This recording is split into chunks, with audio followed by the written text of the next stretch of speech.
voy a hacer un enganche con la inauguración porque hemos hablado de las instituciones, pero no de las personas, y me gustaría que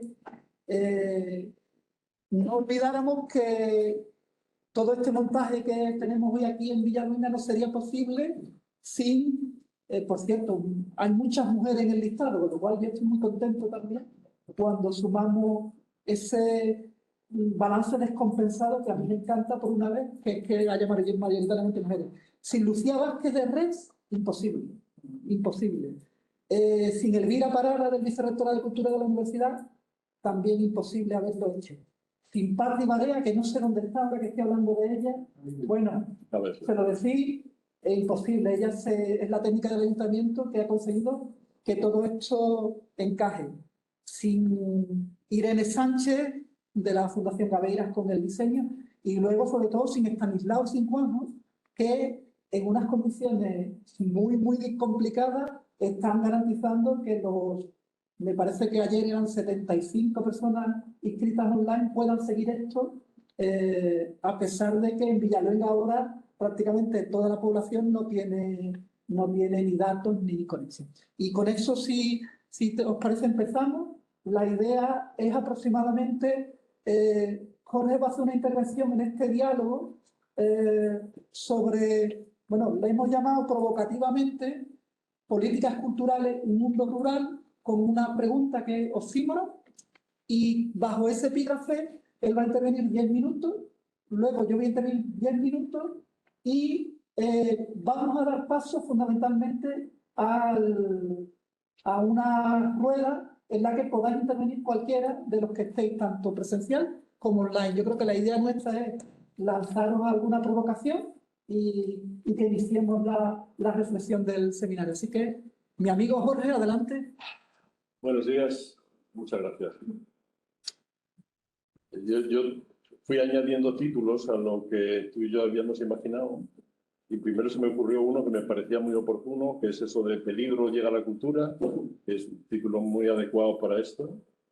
Pero luego, no solo viendo el programa, sino repasando un poco las notas, se me ocurría que podía tener mucho más sentido de los oxímorones que veníamos trabajando, la idea esa de mujeres, música callada, ¿no? que al final representa muy bien una parte de lo que vamos a comentar. Bueno, primero muchas gracias porque voy a tener la oportunidad de dirigirme a un auditorio que sabe mucho más que yo de casi todo lo que voy a hablar. Y por eso voy a intentar usar mis 10 minutos escasos. Vamos a reducir incluso nuestro tiempo, ¿no? Para tratar de que esta conversación dure más y no se nutra tanto de lo que nosotros vamos a poder contar como de lo que pueda ir apareciendo en el diálogo. Para asistir a esta sesión, yo elegí empezar por una cosa, aparte de los agradecimientos, y evidentemente decir que Antonio, que lleva dos nombres como yo, a ti te pierden el segundo, a mí el segundo me lo pierden siempre, casi siempre. Yo soy Jorge Avelino, pero mi Avelino está perdido ya en alguna parte, salvo en el carnet. Antonio es el organizador de esto, yo soy un invitado. Soy un asistente que solo ha hecho que decir que sí, porque todo el trabajo, todo el esfuerzo se ha hecho desde aquí, lo ha hecho el equipo de gente que él acaba de contar, y eso es muy importante. Voy a empezar leyéndoos un texto de uno de los últimos libros de Yayo Herrero, que me parece que me ayuda mucho a contextualizar aquello que yo quisiera que hiciéramos a lo largo de la mañana, ¿no? Conversar, ¿no? Dice Yayo: en un curso reciente, mi amiga y compañera Marta Pascual hizo uno de sus ejercicios de imaginación en los que es maestra. Ella es profesora de formación profesional y, ante una nueva ley que en ese momento se estaba fraguando, la ley de titulaciones de FP, ella imaginaba cuáles serían las titulaciones que se debían poner en marcha, ¿no? Y las titulaciones eran algo así como remiendos, apaños y reparaciones, calentarse y refrescarse con poca energía, agroecología para periferias urbanas, recuperación de saberes sostenibles para la salud, minería de ciudades abandonadas, ¿Imagináis, dice ella, unas titulaciones, unas profesiones orientadas a hacer durar las cosas, a vivir con poca energía y materiales, a viajar a lo hondo, a aprender a repartir?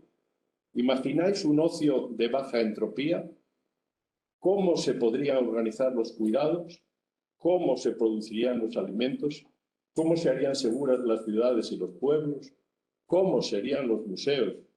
¿Cómo se afrontarían las migraciones? Podemos intentar imaginar el futuro desde la suficiencia, el reparto, la precaución y el cuidado. Podemos ponernos a pensar, aunque se rían de nosotras, en cómo gestionar el inevitable decrecimiento material desde la justicia y la ausencia de violencia. Esta es una de las tareas importantes que la cultura puede aportar en su quehacer a la vida de las comunidades, acercarse de otra manera a lo que ocurre en los lugares, tratar de que la cultura no llegue, como está llegando en tantas ocasiones, de una manera invasiva, autoritaria, imponiendo una manera de ver urbana a entornos en los que la cantidad enorme de saber supera con mucho las posibilidades de quien llega en la visita, ¿no?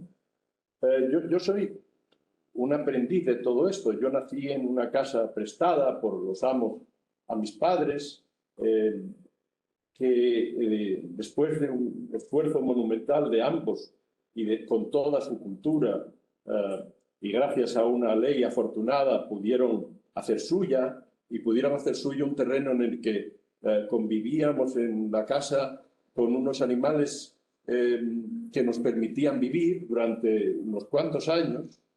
Y así entendí bien esa idea que quienes salimos del mundo rural a veces llevamos con nosotros, ¿no? Que es esa mezcla de raíces y ponzoña. En cierto modo, nosotros, a quienes salimos del mundo rural, nos cuesta imaginar cómo se puede volver y qué podemos devolver a ese espacio en el que ya hace mucho tiempo que no estamos. A mí lo que más me interesó de toda mi memoria infantil y juvenil fue la idea de que todas esas limitaciones, toda esa escasez se podía compartir con la felicidad, con los días felices, que no era necesario tener más, que no era necesario disponer de más, ¿no? Y la manera en que creo que Antonio y yo planteábamos este seminario desde el principio, coincidíamos, aunque no hiciéramos cita de nada, en que trabajábamos desde esa perspectiva del maestro ignorante, ¿no? Desde esa perspectiva de Rancière, que es, vamos a intentar que cada conversación produzca cosas que nosotros únicamente intentamos activar, activar con preguntas. Por eso yo voy a empezar con preguntas, ¿no? Sí. Voy a empezar con varias preguntas que me preocupan.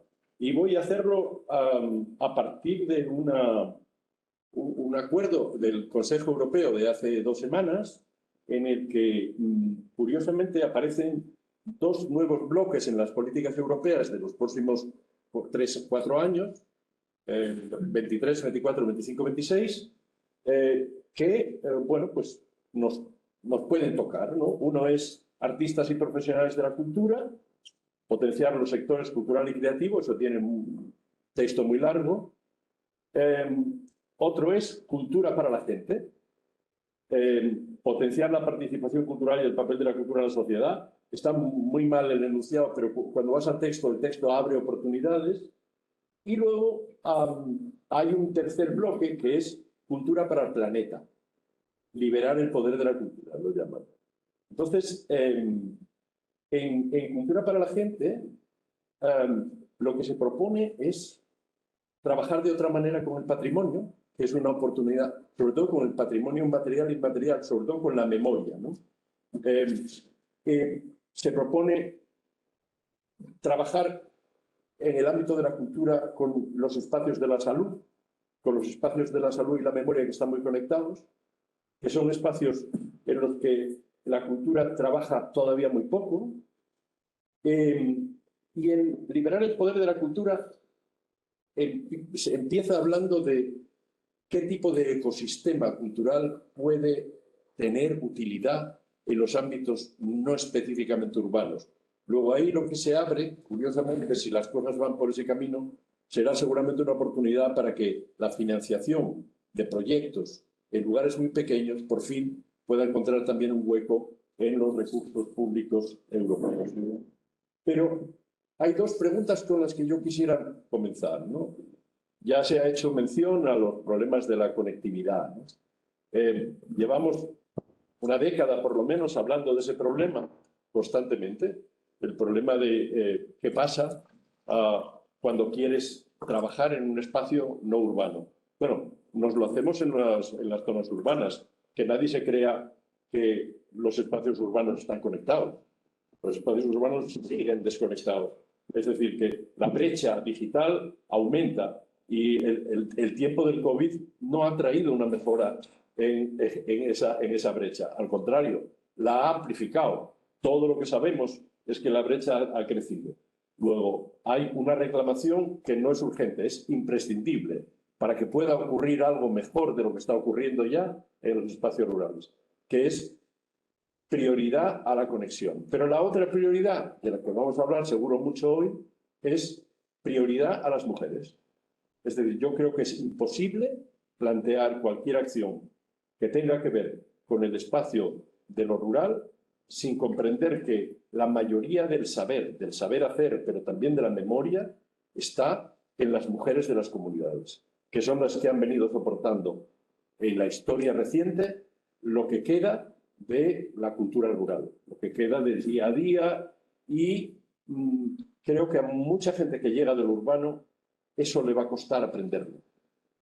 Pero es fundamental que la gente descubra que la humildad con la que se llega a un espacio rural por alguien que viene a intentar participar en él debería empezar por mujeres y mayores y a continuación por mujeres jóvenes y por hombres o personas jóvenes en general en la comunidad. Y eso a mí me parece que son dos preguntas que debemos hacernos. ¿Se puede pelear para conseguir conectividad? ¿Se puede pelear para conseguir que seáis las mujeres quienes estéis liderando sistemáticamente esta recuperación? Porque vuestra mirada es fundamental. Y sin vuestra mirada vamos a seguir haciendo lo mismo de siempre, que es abordar el espacio rural como una conquista. Muy bien. Bueno. Otra batería de preguntas, si os parece. Gracias, Jorge. La primera cuestión tiene que ver con el título del seminario, del aula, ¿no? Que es Vida cultural y patrimonial de los municipios de menos de 5.000 habitantes. Nosotros elegimos esa denominación porque el único enganche normativo y legal que tenemos para hablar de cultura y patrimonio en los municipios de menos de 5.000 habitantes realmente es la Declaración de los Derechos Humanos de Naciones Unidas, que dice en su artículo 27 que toda persona tiene derecho a tomar parte libremente en la vida cultural de la comunidad, a gozar de las artes y a participar en el progreso científico y en los beneficios que de ellos resultan. Los legisladores, como en muchas cuestiones, no tienen en el radar a los municipios pequeños. Hemos escogido los de menos de 5.000 habitantes por aquella referencia de la ley de base que dice que al menos los municipios de más de 5.000 que tengan una biblioteca. Bien es verdad que sabemos luego que la mayoría de los pueblos de España, de menos de 5.000 habitantes, tienen su equipamiento bibliotecario de una u otra manera. Es decir, la realidad ha superado al legislador. Pero es curioso que el único anclaje para un pueblo pequeño a nivel competencial, legal, sea la Declaración de Derechos Humanos. Es decir, nos tenemos que ir casi al sitio más lejano para encontrar un enganche. Queremos hablar de vida cultural y patrimonial también porque los pueblos están vivos. La palabra vida es fundamental. Hacemos a veces unos discursos profundamente pesimistas de la realidad de los pueblos, sobre todo porque yo creo que el tema de la despoblación lo contamina todo. Y a mí llega un momento en que me cansa, ¿no? Porque son como esos desideratum que son casi imposibles, pero que luego la gente que vivís, la mayoría de los que estáis aquí vivís en un pueblo, sabéis que la despoblación está ahí, es una espada de Damocles, pero vosotros seguís viviendo y haciendo una vida normal y lo más intensa posible. Por lo tanto, a veces ese debate de la despoblación creo que lo cambia todo. También os dimos al principio en los correos electrónicos de convocatoria del seminario unas recomendaciones de documentos, uno de Jorge fantástico, otro de Estefanía Rodero, que os lo hemos dado casi en primicia, sobre el papel de las mujeres en el mundo rural, y luego por último una pequeña investigación mía sobre el tema del mundo rural. Y de esa investigación una idea básica, la doble invisibilidad de los municipios pequeños en temas de cultura y de patrimonio. Ya hemos dicho que para el legislador prácticamente no soy detectado, pero también todas esas grandes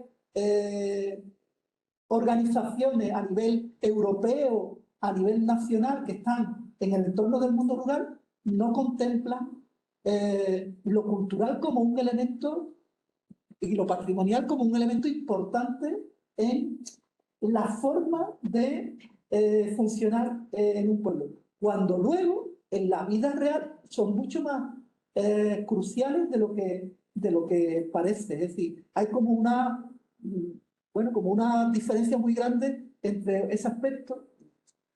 Luego yo quería también hacer una pequeña crítica a las etiquetas, ¿no? Si estudiáis el tema de la vida cultural, patrimonial de los municipios pequeños, hay un montón de etiquetas. Neorurales, nuevas ruralidades, bucólicos, vamos poniendo etiquetas. Con respecto a esas etiquetas, yo que soy profundamente urbano, yo me declaro bucólico. Creo que sé que es muy duro para vosotros. Bueno, muy duro. Es difícil, porque muy duro parece que estáis en una mina todos los días aquí en los pequeños pueblos, ¿no? Yo creo que vivís mucho mejor de lo que parece, que tenéis dificultades, pero que se llevan de otra manera, quería decir. Pues en ese aspecto yo me declaro bucólico en el sentido de que yo me parece que es el lugar donde de forma más natural una línea que tenemos en lo urbano, que es el patrimonio y la cultura, que va por un sitio, una carretera, ¿no? Y otra carretera que también tenemos en lo urbano, que es el medio ambiente, la naturaleza. Yo creo que en el rural es donde esas dos carreteras más cerca están. Quizás no se unen, no llegan a ser secantes, pero sí que es un entorno en el que tú no sabes diferenciar si estás hablando de naturaleza, si estás hablando de memoria, si estás hablando de cultura y si estás hablando de patrimonio. En ese aspecto me parece la gran fuerza de los pueblos a la hora incluso de situarse como lugares de desarrollo económico, incluso, digámoslo así claramente, como pueblos dedicados al turismo cultural. Es decir, que también hay que vivir todos los días. En ese aspecto, yo creo que es un lugar fantástico. Y para terminar, os quería lanzar algunas dicotomías, ¿no? La primera es que desde la ciudad nos sigue pareciendo lo urbano cultura letrada y desde la ciudad lo que hacéis en los pueblos nos sigue pareciendo cultura iletrada. Yo he escuchado, no voy a decir dónde, ni en qué diputación, ni en qué lugar, decir a alguien, es que yo no voy a dejar que programe el alcalde del pueblo. Imagínate lo que puede programar. Por lo tanto, parece que estáis en una situación en la que no tenéis, se habla mucho de soberanía alimentaria ahora, ¿no?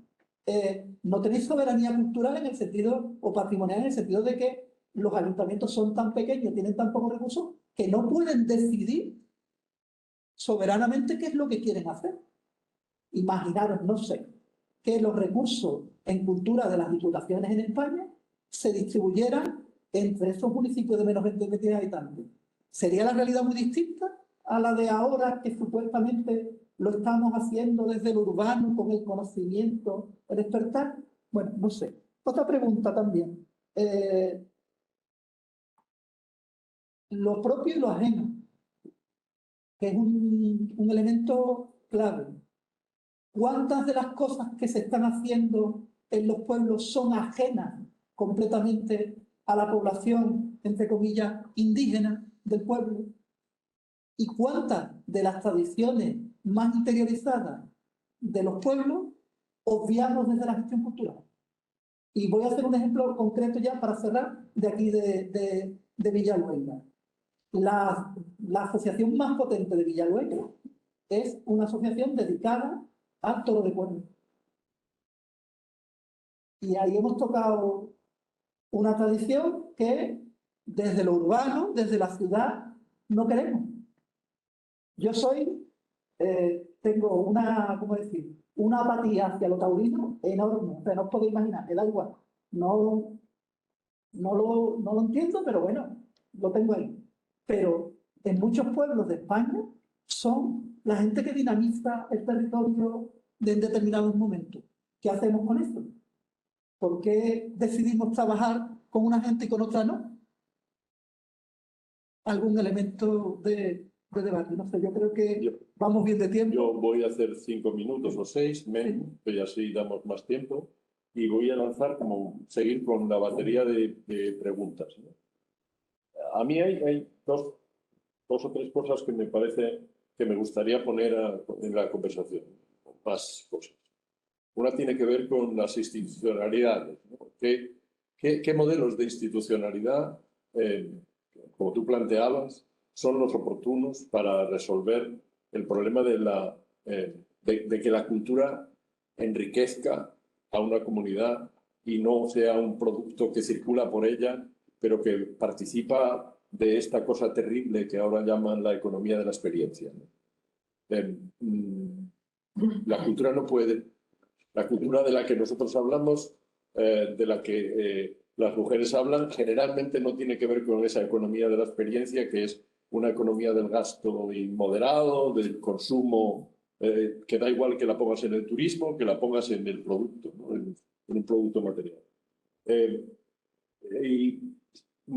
Si seremos capaces que mucha gente del mundo de la cultura pueda comprender cuánto grado de innovación hay en la tradición, que es un fenómeno que a mí me parece que cuando no se aborda con humildad esa relación, se pierde inevitablemente.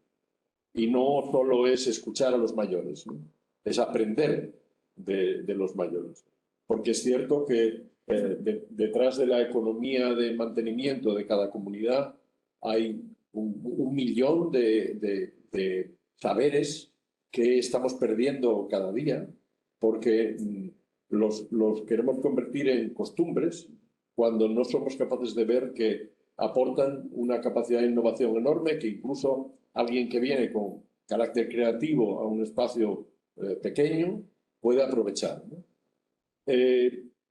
Esas instituciones rurales, ¿en qué medida son capaces de conectar a la escuela y los centros de mayores? ¿En qué medida la escuela está conectada con la cultura que hay, con la cultura local y con la cultura que llega? ¿Y en qué medida la escuela hoy sigue pudiendo ser una herramienta que ayude a la transformación futura? La escuela rural, que sigue por suerte existiendo, tiene un papel fundamental en todos estos procesos y, por tanto, yo creo que a veces las políticas culturales, cuando se abordan en lo local, no trabajan de cerca con la escuela. ¿No sería muy importante recuperar esa relación intensa entre un proyecto de cultura enraizada, arraigada y el trabajo diario de la comunidad escolar? Y una pregunta más, y tú lo hacías respecto a los toros, ¿no?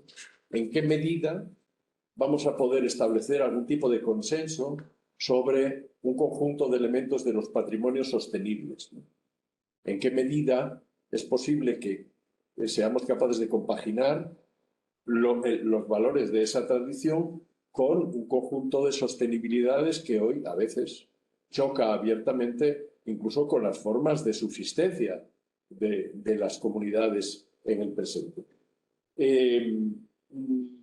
Por último, la institucionalidad rural está congelada. Tu trabajo, además, analizas esa absoluta falta de una institucionalidad operativa que afronte el conjunto de los problemas que en el día a día de la vida de la gente están aún por resolver, ¿no? Cuando yo leía estas preguntas de cuál es la nueva formación profesional, en realidad, cuando vi el libro pensaba cuántas profesiones nuevas podemos descubrir simplemente aprendiendo de lo que está ocurriendo en estas comunidades. ¿Cómo podemos trasladar todo ese saber a la institucionalidad? ¿Cómo podemos ser capaces desde la cultura de hacer entender a las instituciones todo ese proceso? Se habla en el librito de un estudio que hemos quedado, que vamos a localizar enseguida, que es un estudio que afirma, son dos investigadoras anglosajonas, que afirman que una idea se puede convertir en realidad cuando un 3,5% de la comunidad se siente motivada. Cuando hay un movimiento de un 3,5% de la gente, se puede hacer que algo cambie. No hace falta un 50%. Basta con que la movilización sea pequeña, pero eficaz. Al final es el viejo modelo del lobbying de toda la vida. ¿Cómo se puede conseguir que en torno a ciertas cuestiones seamos capaces de generar, ayudar desde la cultura a generar esos movimientos, que ya no son movimientos globales, que son movimientos locales, ¿no? Que son movimientos que conectan lo global con lo cercano.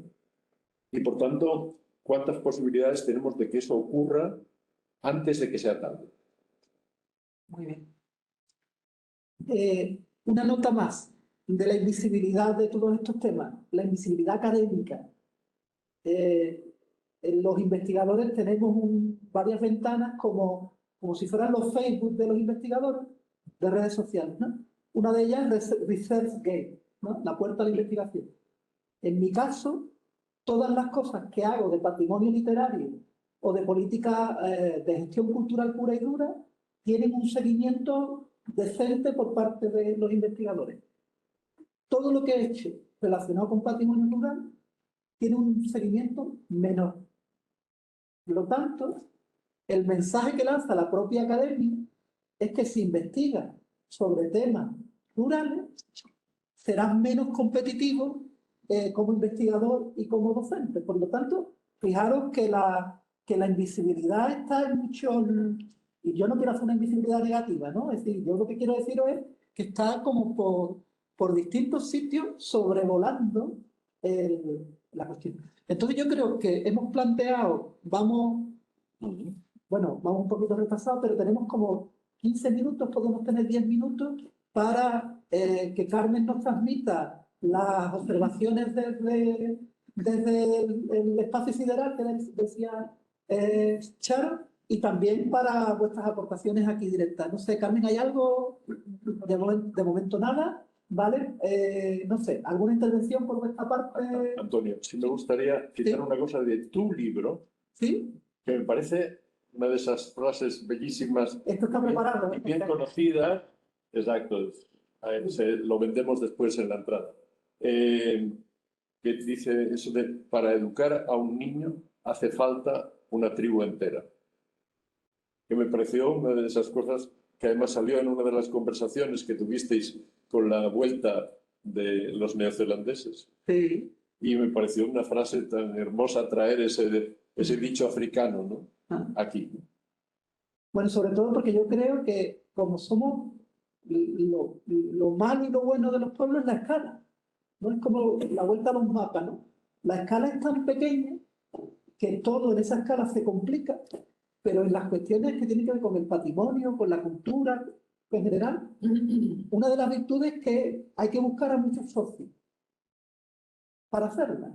hay que ponerse de acuerdo con mucha gente. Y yo creo que es uno de los valores del rural, es decir, esa necesidad de que si queremos hacer algo, pues hay que hablar con Olga para ver si un ganadero, si un quesero nos presta el queso, pero hay que hablar con Benalauría para ver si conseguimos el pan. Es decir, lo que quiero decir es que hay una parte ahí de colaboración, de redes informales, que yo creo que es uno de los puntos fuertes de este aspecto. Así que, no sé, tenemos gente de algunos pueblos de Sevilla, Málaga, Cádiz. Eso me gustaría escuchar si tenéis ganas. Bueno, yo quisiera contar. Sí, disculpa.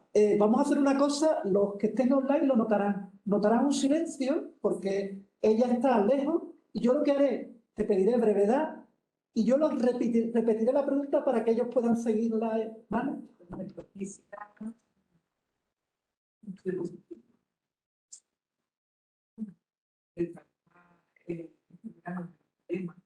Y fue un gran descubrimiento en contra de lo que todos piensan. La persona que más fue la carne. Es una persona con muchísima preparación, muchísimo talante, y creo que el patrimonio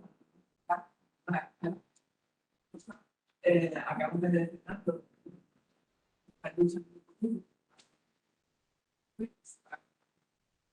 y es una persona que está haciendo cine, haciendo deporte, haciendo que un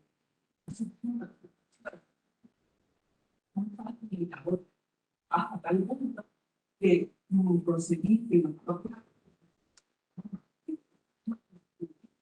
la gente y incluso visitar algún y otro recurso de sus padres, de sus abuelos. Lo digo para que veáis la gran potencialidad que existe actualmente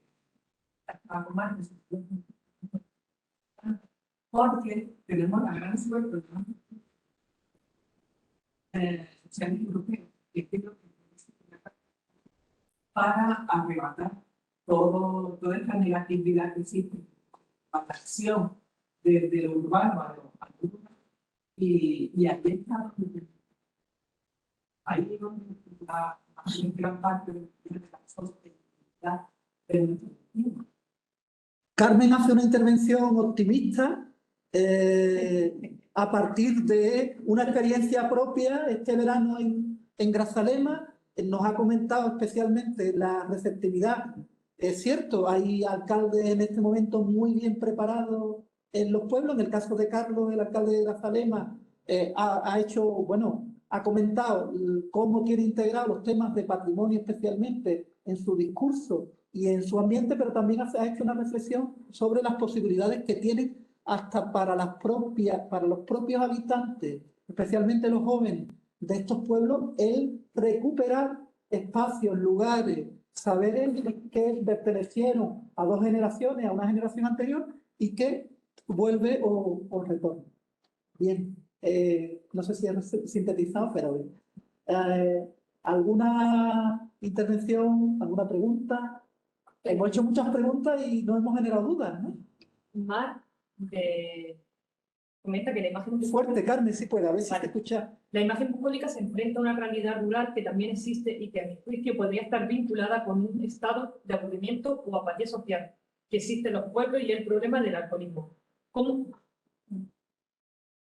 la vida rural podría intervenir en la solución de este drama? Pregunta Mar. No sé si la habéis escuchado bien, plantea una realidad fundamentalmente que nos transmite mucha gente joven, especialmente de los varones, esa vinculación con la falta de un ocio que sea más regenerativo, más rico, y que lleva a... Ahí habla de alcoholismo, pero también comentar que en algunos pueblos hay problemas de toxicomanía porque circula como en todos los lugares, ¿no? Yo no tengo, la verdad, no sé si Jorge quiere comentar algo.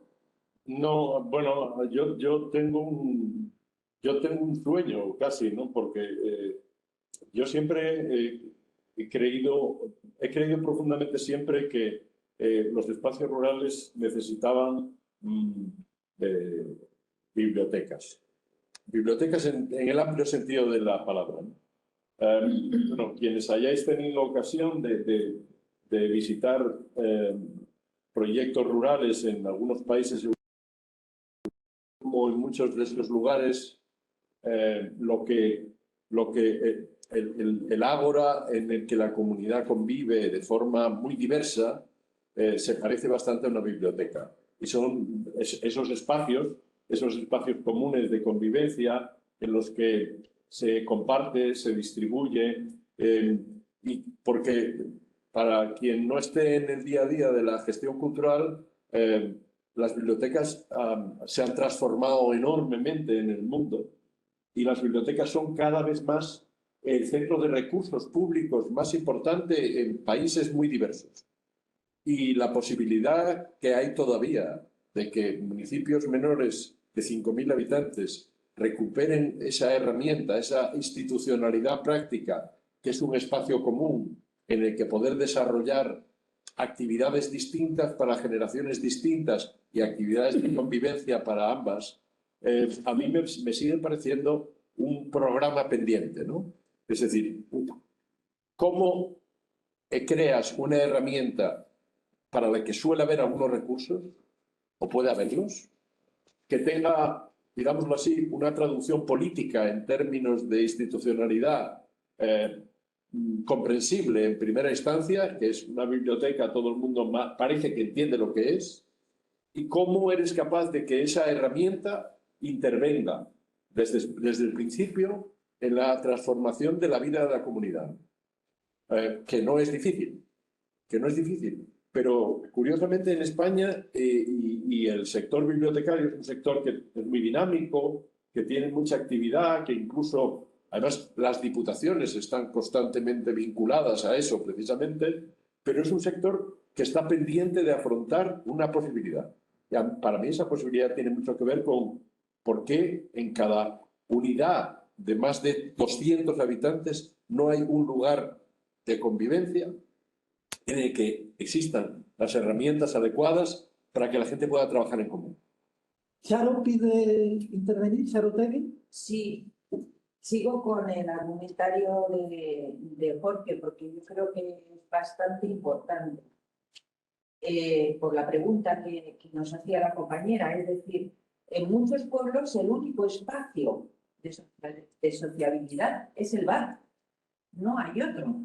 Y además, y ahí entramos otra vez con el género, es decir, es un espacio masculinizado y por lo tanto es un espacio en el que se ofrece evidentemente bebida, para eso es un bar, pero no hay ningún otro espacio y encima además es un espacio en el que la sociabilidad está vinculada al alcohol y está vinculada al espacio más masculino, quiero decir, en muchos pueblos todavía. Pueden entrar las chicas, pero realmente sigue siendo un espacio muy masculinizado. Entonces, ¿cuál puede ser una alternativa? Pues una alternativa, evidentemente, buscar generar o intentar generar esos otros espacios que sigan siendo espacios de sociabilidad y que no estén ligados exclusivamente al consumo del alcohol. Porque si solamente en un pueblo pequeño lo que hay es un bar donde se puede reunir la gente, pues la gente lo que va a estar haciendo es beber. Es que es evidente. Teniendo en cuenta otra cuestión, que el problema de... está muy bien traída la pregunta, pero el problema de el ocio juvenil en torno al alcohol no es un problema exclusivamente rural, ni muchísimo menos. Es decir, o sea, es un problema que en las ciudades se da también de manera muy sistemática, como vamos.